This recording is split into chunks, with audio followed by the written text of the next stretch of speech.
আসসালামু আলাইকুম, আশা করছি ভালো আছেন। আমিও ভালো আছি।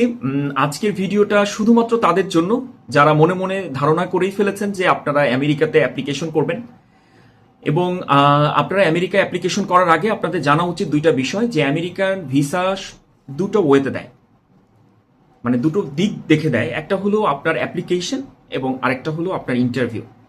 দুটোর সমন্বয় আপনার ভিসা ইস্যু হয়। দুটো যদি আপনি মোটামুটি কভার করতে পারেন তাহলে আপনার ভিসা নিশ্চিত। তো আমি ইন্টারভিউর ব্যাপারটা পরে বলবো আরেকটা ভিডিওতে। আমি আপাতত আপনাকে আপনার কিছু বিষয়গুলো ধরিয়ে দিচ্ছি, যে বিষয়গুলো আপনি যদি মনোযোগ দেন তাহলে আপনার ভিসাটা ইস্যু হবে ইনশাল্লাহ। এর মধ্যে প্রথম বিষয়টা, যে DS-160 ফর্ম ফিল আপ যখন আপনি করবেন, যে অ্যাপ্লিকেশন ফর্মটা আছে DS-160, ওটা ফিল আপ করার সময় আপনারা সোশ্যাল মিডিয়ার যে লিঙ্কটা, এটা না দিয়ে আপনারা নাম ইউজ করেন। আমি দেখেছি আমার অনেক অ্যাপ্লিকেন্ট, মানে আমার অনেক ক্লায়েন্ট এই কাজগুলো যারা রিফিউজ হয়ে আমার কাছে আসছে, আমি দেখেছি যে তারা তাদের নাম ইউজ করে বাট লিঙ্কটা ইউজ করে না।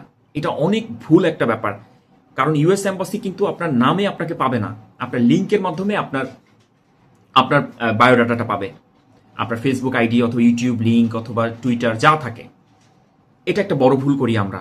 দ্বিতীয় বড় একটা ভুল করি, একটা ঘর আছে ডিসক্রাইব ইউর ডিউটিস, ওইখানে আমরা দুই একটা কথা লিখে দিই, কিন্তু না, ওইখানে আপনাকে যেটা করতে হবে সেটা হলো, আপনি যদি বিজনেস করেন ফুল বিজনেস ডিটেলস দিতে হবে, সার্ভিস করলে সার্ভিস ডিটেলস দিতে হবে।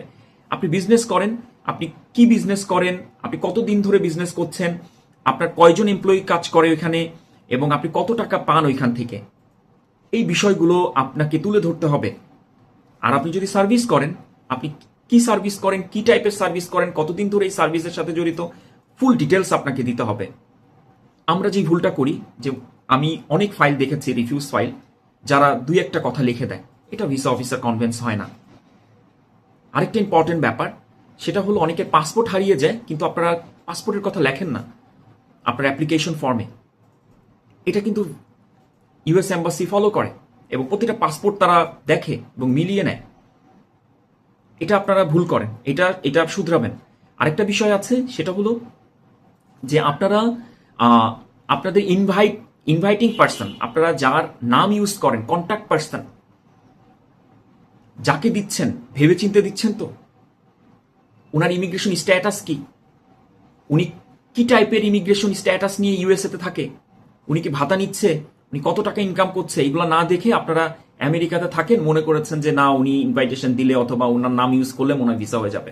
না, ওনার স্ট্যাটাসের উপর ডিপেন্ড করবে আপনি কার ইনফরমেশন দিচ্ছেন, উনি কি পারপাসে ইউএসএ তে গিয়েছিল, এবং এখন কি স্ট্যাটাসে আছে, উনি কি গভর্নমেন্ট ভাতা পাচ্ছে। এই কারণে অধিকাংশ লোকের ভিসা রিফিউজ হয়, এটা আপনারা বোঝেন না। এই জিনিসগুলো মাথায় রাখবেন।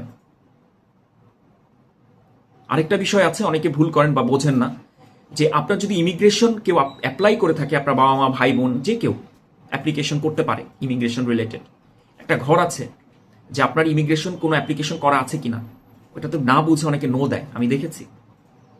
এটাতে ইয়েস দিবেন, এবং এটা বলবেন যে কে আপনার পিটিশনার ছিল এবং কত সালে আপনি আবেদনটা করেছেন। এই জিনিসগুলো আপনারা কি করবেন, একজন প্রপার গাইড যারা দিতে পারে, যারা প্রপার একটা ট্রাভেল এজেন্সি যারা এই বিষয়গুলো বোঝে, তাদের মাধ্যমে আপনারা ফাইল অ্যাপ্লিকেশন করেন ইউএস ভিসার জন্য। আদারওয়াইজ আপনারা প্রতারিত হবেন এবং আপনার ভিসা রিজেক্ট হতে পারে। ধন্যবাদ, ভালো থাকবেন এবং এই বিষয়গুলো মনে রাখবেন। আমার নেক্সট ভিডিও আপনারা কিভাবে ইন্টারভিউয়ে আপনার কাঙ্ক্ষিত ভিসা পেতে পারেন ওই বিষয় নিয়ে আলোচনা করব। ধন্যবাদ, ভালো থাকবেন। Thank you.